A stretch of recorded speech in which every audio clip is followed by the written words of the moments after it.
Bom dia, pessoal! Hoje a nossa aula vai ser de sistema cardiovascular.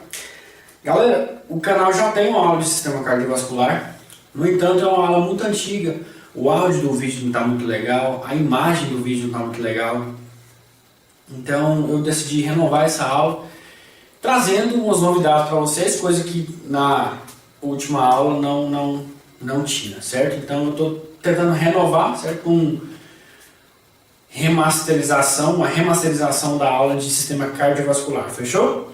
Vamos começar aqui? Galera, sempre que a gente vai estudar um sistema, qualquer sistema na fisiologia humana, a gente precisa entender a função daquele sistema aqui no nosso organismo, certo? Você vai estudar lá sistema endócrino, você vai estudar sistema cardiovascular, sistema urinário, sistema digestivo, sistema imunológico, certo? Você vai estudar todos esses sistemas lá. No fim de tudo, você vai entender, quando você for estudando, você vai entender que cada um deles tem uma ligação e eles trabalham juntos de uma certa forma, diretamente e indiretamente. No caso do sistema cardiovascular, ele vai trabalhar diretamente em conjunto com o sistema respiratório. Você já vai entender isso, certo? Mas até então, saiba disso, certo? O conjunto de sistemas forma um organismo. Então, você vai estudar cada sistema separado, mas é interessante saber que todos eles agem diretamente e indiretamente trabalhando juntos, certo?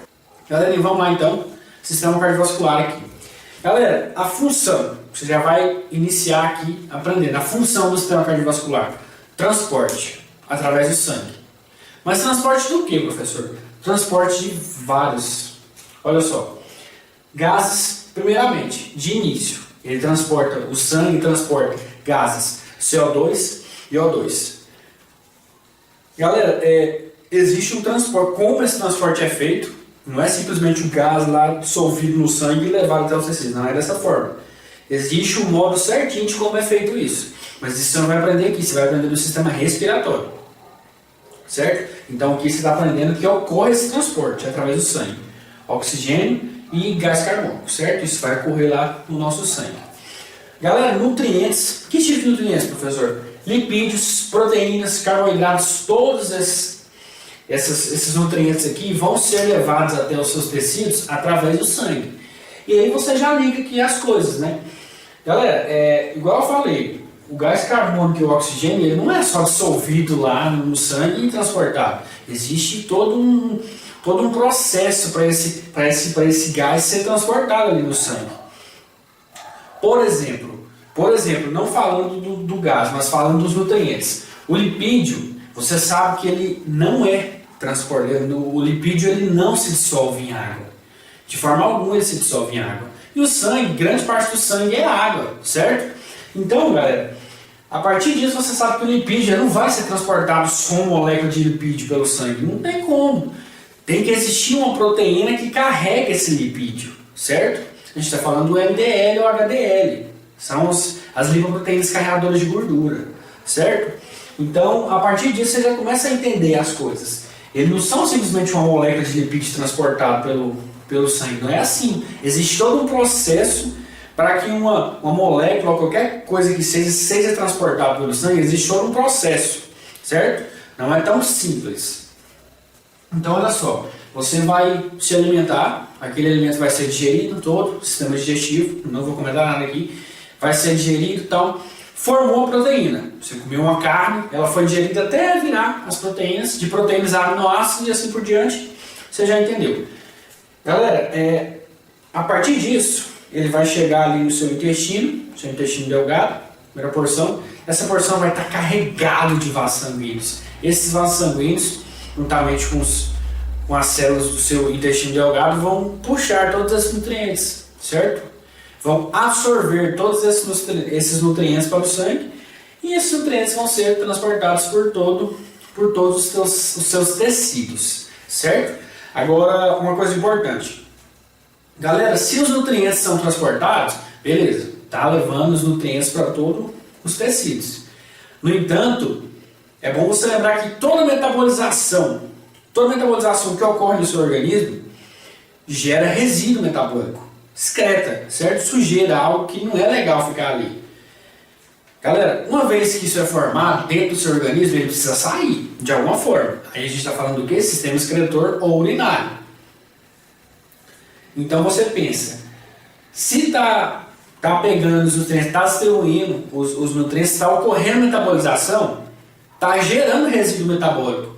Esse resíduo metabólico também vai ser transportado pelo sangue até os rins, para lá ser filtrado, tudo formar urina e ser jogar fora. Então, galera, no sangue também está presente, no transporte sanguíneo, excretas. Agora presta atenção.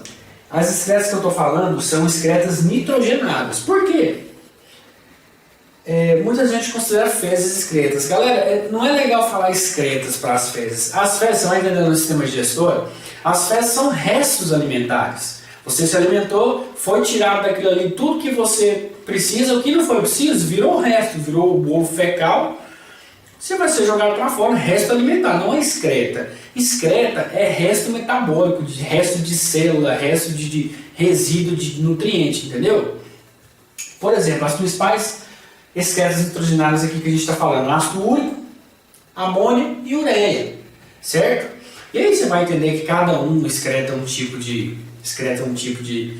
dessas excretas que eu falei para vocês, o ácido úrico, ureia e amônia, você vai entender lá no sistema excretor, certo? Cá tem mamíferos e peixes, cada um excreta um tipo de excreta nitrogenada, mas isso você não vai entender aqui. O que você precisa saber é que esses excretos, quando a gente estuda o sistema excretor, a fisiologia animal comparada, você vai comparando um mamífero, peixe, ave, você precisa entender que são as excretas nitrogenadas, só que existem várias.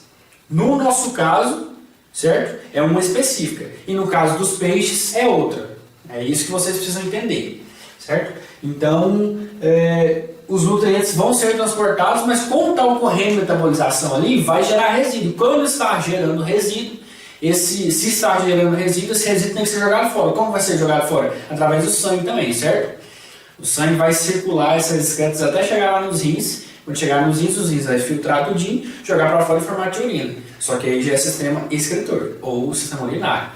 Outra aula, você vai entender quando você estiver lá na aula, certo? O que você precisa entender aqui é isso. Outra coisa, galera, hormônios. Você vai estudar lá no sistema endócrino, olha só como que uma coisa leva a outra. Você está entendendo o que eu falei para vocês no início do vídeo? Um sistema trabalha diretamente ou indiretamente conjunto ao outro. Voltando. Existem glândulas endócrinas e existem glândulas exócrinas. As glândulas endócrinas, elas não possuem dutos. Seus materiais são jogados, seus produtos são jogados direto na corrente sanguínea. Quais são esses produtos? Hormônios. Então, galera, o sangue também transporta os hormônios, certo?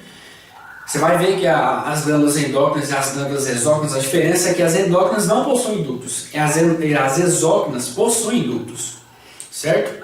Por exemplo, o pâncreas. O pâncreas é considerado uma glândula mista. Você vai estudar a glândula, já não precisa ficar preocupado. Uma glândula mista, galera, é uma glândula que trabalha de forma endócrina e de forma exócrina. O sangue, na sua forma endócrina, ele libera insulina. Insulina é um hormônio que vai ser liberado direto da corrente sanguínea. E na sua forma exócrina, ele libera o suco pancreático lá no sistema digestório, através de um duto, certo? Então, você precisa separar isso aqui. Você entendeu que os hormônios são transportados também pelo sangue, certo? Através das glândulas endócrinas. Mas isso é outra coisa, só precisa entender que hormônios também são carregados pelo sangue. O sistema endócrino, as glândulas endócrinas, você vai aprender lá no sistema endócrino, certo? Então, o hormônio também é uma coisa que é carregada pelo sangue, certo? Para agir em lugares, em células específicas, certo? Os hormônios. Outra coisa também, galera, os anticorpos. Os anticorpos também são transportados pelo sangue. Então, o anticorpo, para ele chegar em uma determinada região e agir ali naquela região, aquele sítio anatômico ali, naquelas células, ele vai ser transportado como? Pelo sangue. Então, tudo que precisar ser transportado pelo sangue, sair de algum lugar para chegar em outro aqui dentro do seu corpo, vai ser pela corrente sanguínea, certo? Vai ser pelo sangue. Fechou? Então, vai ser isso. São todas essas coisas que eu falei para vocês: gases, nutrientes, hormônios, excretas, anticorpos. Tudo isso vai ser transportado pelo nosso sangue, certo? Pelo nosso tecido sanguíneo. Agora, eu vou mostrar para vocês o nosso sangue, do que ele é formado. Agora, prestem minha atenção. Eu não vou dar uma aula de tecido sanguíneo. Esse não é o intuito aqui. A gente vai ter uma aula de tecido conjuntivo. Lá na aula de tecido conjuntivo eu vou especificar. O tecido sanguíneo, ou tecido hematopoético, é um tipo de tecido conjuntivo.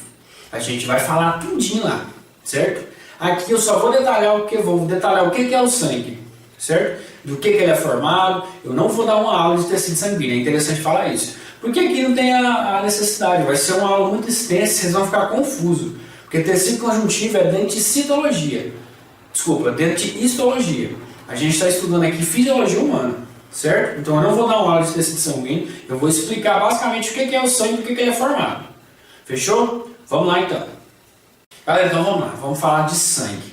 Como eu falei para vocês, eu não vou especificar bastante aqui. Eu vou só falar, vou comentar sobre o que é o sangue e como ele é formado.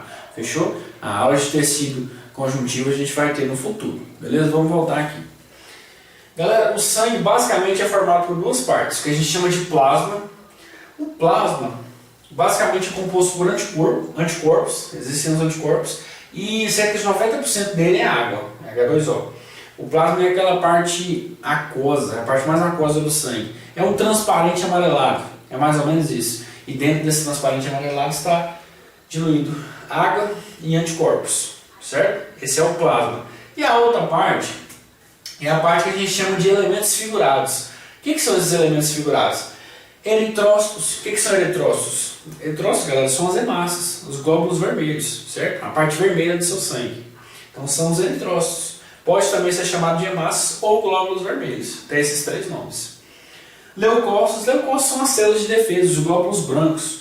Eosinófilo, basófilo, a gente vai especificar bem, trabalhar eles lá no sistema imunológico, certo? Que na verdade não é nem dentro de fisiologia humana, é dentro de imunologia, certo? A gente vai estudar eles lá no sistema imunológico, certo? E vai falar deles também bastante no tecido sanguíneo. E tem as plaquetas. Galera, as plaquetas são resquícios de células que atuam na coagulação sanguínea. Quando a pessoa está com nível de plaquetas muito baixo no sangue, ela pode facilmente vir a sofrer uma hemorragia, certo? E falecer devido a isso, porque como ela atua na coagulação, se uma pessoa não tem essas plaquetas para atuar na coagulação, se ela vier a ter um sangramento qualquer, ela não vai coagular, ela não vai parar de sangrar. Então, o baixo nível de plaquetas no sangue causa, a gente chama de uma doença, no caso, a dengue hemorrágica, é um exemplo dessa doença. Quando as plaquetas ficam num nível muito baixo no sangue, a pessoa ela pode chegar de dengue a dengue hemorrágica. Então é um caso horroroso, não é legal. Então o sangue basicamente é formado dessas duas partes, plasma e os elementos figurados que eu falei para vocês. Esse é o sangue. Agora, galera, quando a gente vai estudar o sangue, nós possuímos dois tipos de sangue. O sangue venoso e o sangue arterial. Galera, o sangue venoso, lembra-se, o sangue venoso é aquele sangue venenoso. É aquele sangue que carrega gás carbônico. O gás carbônico é o gás que a gente quer jogar fora. Então o gás carbônico o sangue venoso é o sangue que carrega o gás tóxico. Sangue venoso. É o sangue que carrega o gás carbônico, que a gente quer jogar fora. O sangue arterial é o sangue rico em oxigênio, é o sangue que a gente quer. É o sangue que a gente precisa. É o gás que a gente quer, o oxigênio. O oxigênio vai ser distribuído para todos os nossos tecidos. Certo? Então, o sangue venoso é o sangue rico em gás carbônico. É o sangue ruim. É o gás que a gente não quer, o gás que a gente quer jogar fora. Certo? E tem o sangue arterial, que é o sangue bom, que é o que está rico em oxigênio, é o que está oxigenado, que a gente quer. Então, quando a gente for estudar a circulação, que é na próxima parte do vídeo, vocês vão entender aqui qual é desse sangue venoso e desse sangue arterial. Existem esses dois tipos de sangue e a gente vai ver que um circula de uma forma e outro circula de outra forma, certo? O que eu quero que vocês entendam é que existem dois tipos, sangue venoso, rico em gás carbônico, e o sangue arterial, rico em oxigênio. Fechou?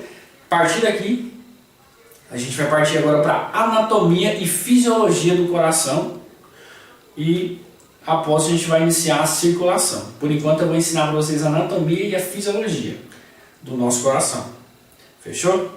Vamos lá então.